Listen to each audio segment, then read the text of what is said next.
ارے بھائی، بہو ہے، کوئی مہمان تھوڑی ہے جو بستر پر بٹھا کر کھلائیں گے۔ ذرا سا ہاتھ جلے تو کون سی قیامت آ گئی ہے؟ میں نے شہزیب کی طرف دیکھا جو خاموش کھڑا تھا۔ میں نے عالیہ کا ہاتھ کھینچا۔ چلو عالیہ۔ لیکن تبھی عالیہ نے میرا ہاتھ جھٹک دیا۔ اس نے ایک لمحے کے لیے میرے چہرے کی طرف دیکھا۔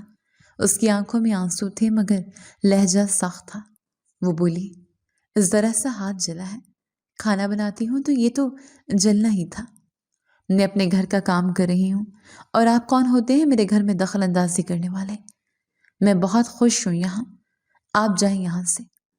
بہن کی یہ بات سن کر میں پتھر کا ہو گیا۔ جس بہن کے لیے میں دنیا سے لڑ سکتا تھا، آج اس نے مجھے غیروں کے سامنے بے عزت کر دیا تھا۔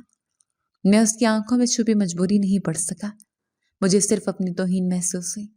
میں نے مٹھائی کا ڈبہ وہیں رکھا اور الٹے قدموں واپس پلٹ آیا۔ میں مایوس ہو کر گھر واپس لوٹ آیا۔ ماں میرے چہرے کی پریشانی دیکھ کر اداس ہو گئی اور پوچھنے لگی، کیا ہوا؟ عالیہ ٹھیک تو ہے نا؟ میں نے ماں سے جھوٹ بول دیا۔ ہاں ماں، وہ ٹھیک ہے، بہت خوش ہے۔ میں نہیں چاہتا تھا کہ ماں کا دل دکھے، لیکن میرے اندر ایک آگ لگ چکی تھی۔ میں نے فیصلہ کر لیا کہ اب میں خود سے عالیہ سے رابطہ نہیں کروں گا۔ اس نے مجھے میرے ہی مقام سے گرا دیا تھا۔ میں اپنی انا کے خول میں بند ہو گیا۔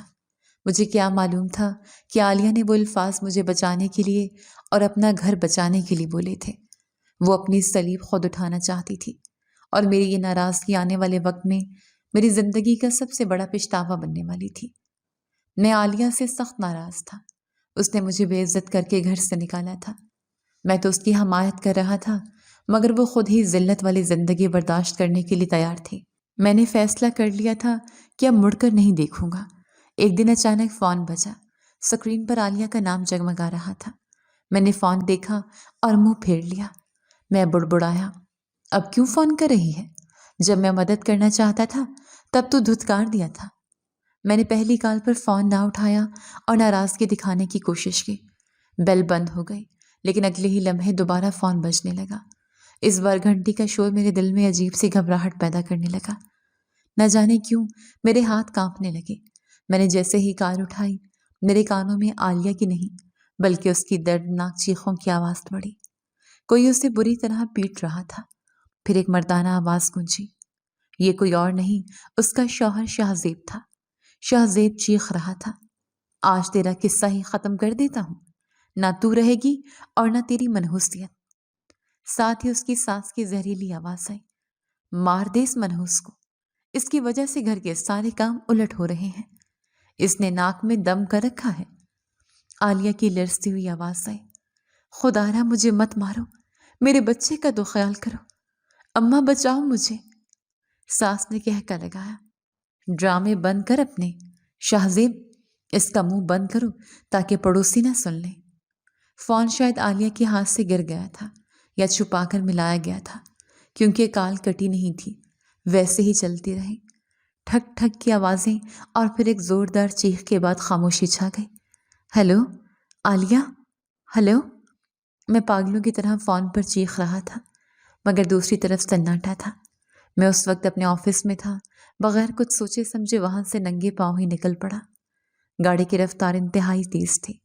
ایسا محسوس ہو رہا تھا کہیں خود ہی ٹکرا کے مر جاؤں گا، لیکن میری بہن کو وہ پیٹ رہے تھے اور میں نے خود اپنے کانوں سے سنا تھا۔ گاڑی چلاتے ہوئے میں خود سے باتیں کر رہا تھا، اللہ میری بہن کی حفاظت کرنا، میں آ رہا ہوں عالیہ، ہمت مت ہارنا۔ میں جیسے ہی بہن کے گھر پہنچا تو وہاں کا دروازہ کھلا تھا۔ میں اندر بھاگا، صحن میں عجیب سی خاموشی تھی۔ میں نے زور سے آواز دی، عالیہ، عالیہ کہاں ہو تم؟ شہزیب برآمدے سے باہر نکلا۔ اس کے ماتھے پر پسینہ تھا اور وہ گھبرایا ہوا لگ رہا تھا۔ وہ لڑکھڑاتی زبان سے بولا، وہ صالح صاحب آپ اچانک کیسے؟ میں نے اس کا گریبان پکڑ لیا۔ عالیہ کہاں ہے؟ تم لوگ اسے مار رہے تھے، میں نے فون پر سب سنا ہے۔ تبھی اس کی ماں اندر سے روتی ہوئی باہر آئی۔ ہائے غضب ہو گیا، میری بہو سیڑھیوں سے گر گئی، دیکھو تو صحیح سے کیا ہو گیا۔ میں دھکا دے کر اندر کمرے کی طرف بھاگا۔ سامنے فرش پر عالیہ پڑی تھی۔ اس کا چہرہ سوجا ہوا تھا اور ہونٹوں سے خون بہہ رہا تھا۔ اس کی آنکھیں کھلی تھیں مگر ان میں زندگی کی کوئی رمق باقی نہیں تھی۔ وہ مردہ حالت میں پڑی تھی۔ میں اس کے پاس زمین پر گر گیا۔ عالیہ اٹھو گڑیا، بھائی آ گیا ہے۔ شاہ زیب پیچھے سے بولا، ہم نے کچھ نہیں کیا، یہ سیڑھیوں سے پاؤں پھسلنے سے گرے ہیں، اس کے سر پر چوٹ آئی ہے۔ میں نے پلٹ کر شاہ زیب کو دیکھا۔ میری آنکھوں میں آنسو کی جگہ خون اتر آیا تھا۔ میں نے چیخ کر کہا، بکواس بند کرو، سیڑھیوں سے گرنے سے چہرہ نہیں سوجتا۔ تم نے مار ڈالا میری بہن کو۔ میں تم میں سے کسی کو زندہ نہیں چھوڑوں گا۔ میری آواز سن کر پورا محلہ جمع ہو گیا۔ لوگ چہمہ گوئیاں کرنے لگے۔ میری ماں بھی روتی پیٹتی وہاں پہنچ گئی۔ میں جانتا تھا میری بہن کے مرنے کی وجہ کیا ہے۔ میری بہن اپنی موت نہیں مری، اسے مارا گیا ہے۔ میں نے مجمع کی طرف رخ کیا اور چیخ چیخ کر بولا، اے لوگو، گواہ رہنا، ان درندوں نے میری بہن کو قتل کیا ہے۔ یہ جھوٹ بول رہے ہیں کہ وہ گری ہے۔ بہن کا جنازہ اٹھا تو قیامت ٹوٹ پڑی۔ ماں کی حالت مجھ سے دیکھی نہیں جا رہی تھی۔ جس بہن کو ہم نے لاڈوں سے پالا تھا، آج وہ ظلم کا شکار بن کر منو مٹی تلے جا سوئی تھی۔ قبرستان سے واپسی پر میرا ہر قدم بھاری تھا، لیکن میرا ارادہ چٹان کی طرح مضبوط ہو چکا تھا۔ میں اس کے گناہ گاروں کو کبھی معاف نہیں کروں گا۔ میں سیدھا شاہ زیب کے گھر کے باہر جا کھڑا ہوا۔ میں چیخا، باہر نکلو شاہ زیب۔ شاہ زیب ڈرتے ڈرتے باہر آیا۔ اس کے ساتھ اس کا باپ بھی تھا۔ میں نے آگے بڑھ کر شاہ زیب کا گریبان پکڑ لیا۔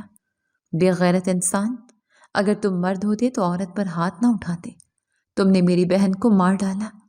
میں پولیس میں رپورٹ درج کرواؤں گا اور تم سب کو پھانسی کے پھندے تک لے جاؤں گا۔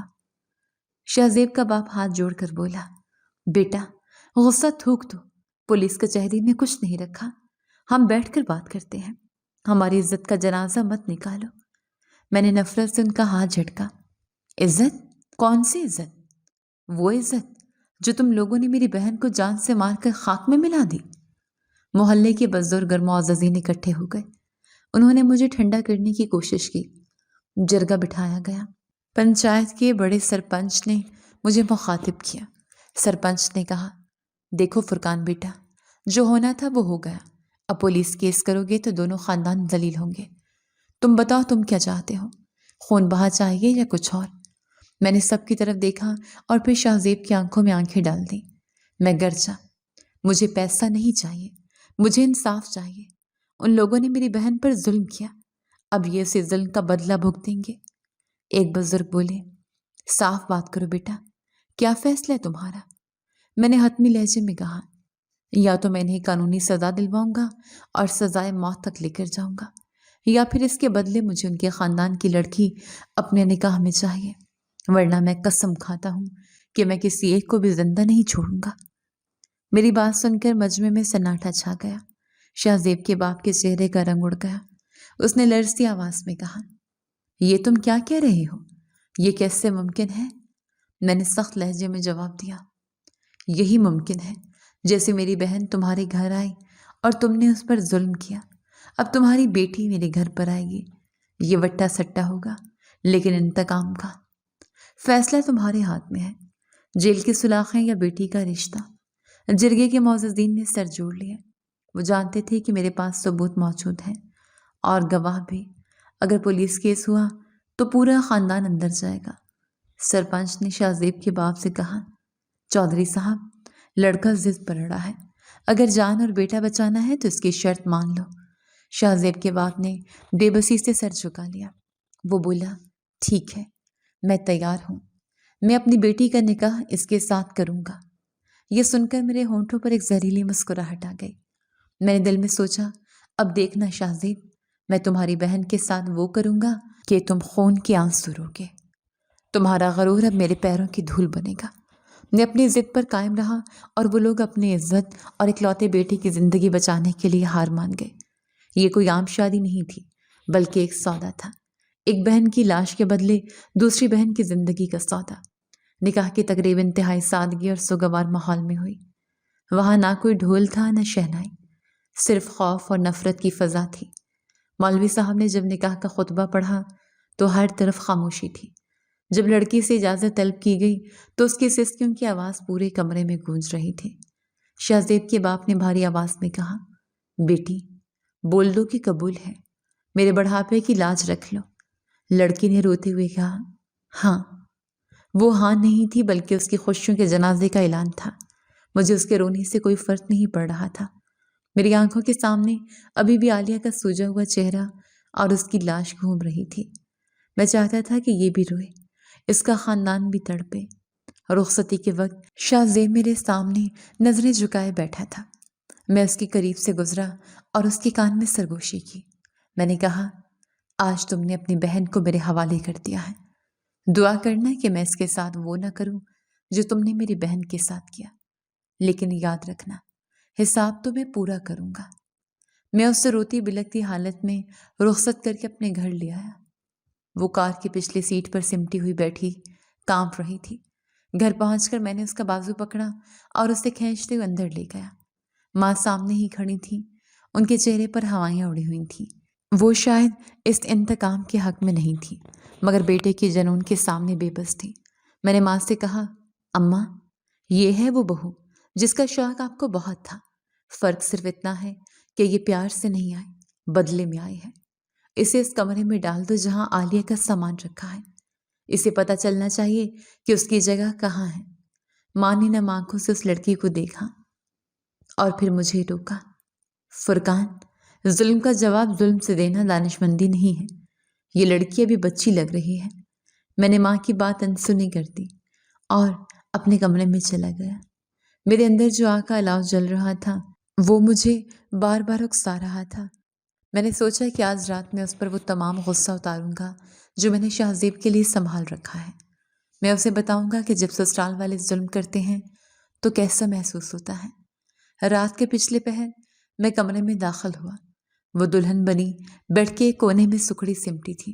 اس نے گھونگھٹ نکالا ہوا تھا اور اس کے وجود میں لرزش واضح تھی۔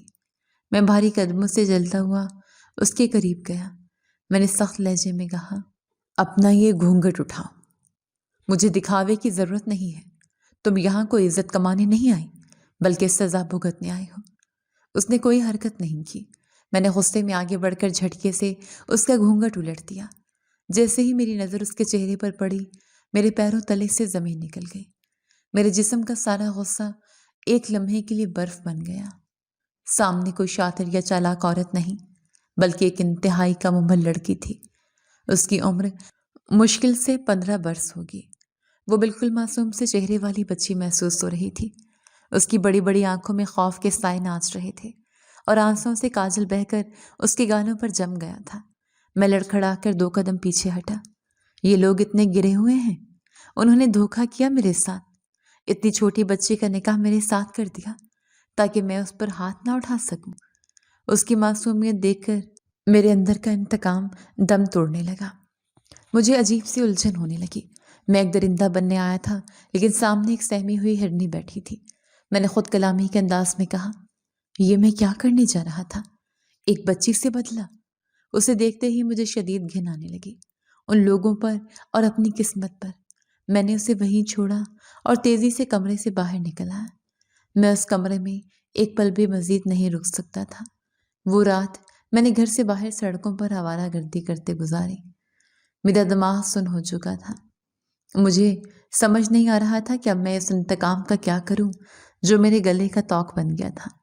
میں صبح کے وقت گھر میں داخل ہوا تو ماں دروازے پر ہی میری منتظر تھی۔ ان کی آنکھیں سوجی ہوئی تھیں جیسے وہ ساری رات روتی رہی ہوں۔ مجھے دیکھتے ہی وہ آگے بڑھیں اور میرا بازو تھام لیا۔ ماں نے پریشانی سے پوچھا، فرقان، کہاں تھے تم ساری رات؟ میں کتنا ڈر گئی تھی۔ کیا ہوا؟ تم نے اس لڑکی کے ساتھ کچھ کیا تو نہیں؟ میں نے تھکے ہوئے انداز میں صوفے پر سر ٹکا دیا۔ میں نے اماں کی طرف دیکھا اور کہا، نہیں ماں، میں کچھ نہیں کر سکا۔ میں نے سوچا تھا میں اس سے ویسا ہی سلوک کروں گا جیسے عالیہ کے ساتھ ہوا، لیکن میں ہار گیا۔ وہ تو ابھی بچی ہے۔ اس کے معصوم چہرے نے مجھے بے بس کر دیا۔ ماں نے سکھ کا سانس لیا اور بولی، شکر ہے میرے اللہ کا، تم نے ہوش سے کام لیا۔ بیٹا، اب جو ہو گیا سو ہو گیا، اسے اپنا لو اور زندگی شروع کرو۔ میں نے جھٹکے سے سر اٹھایا۔ اپنا لوں؟ ہرگز نہیں ماں، وہ شاہ زیب کی بہن ہے۔ میں جب بھی اس کا چہرہ دیکھوں گا مجھے عالیہ کی سوجی ہوئی لاش یاد آئے گی۔ میں اس کے ساتھ نارمل زندگی نہیں گزار سکتا۔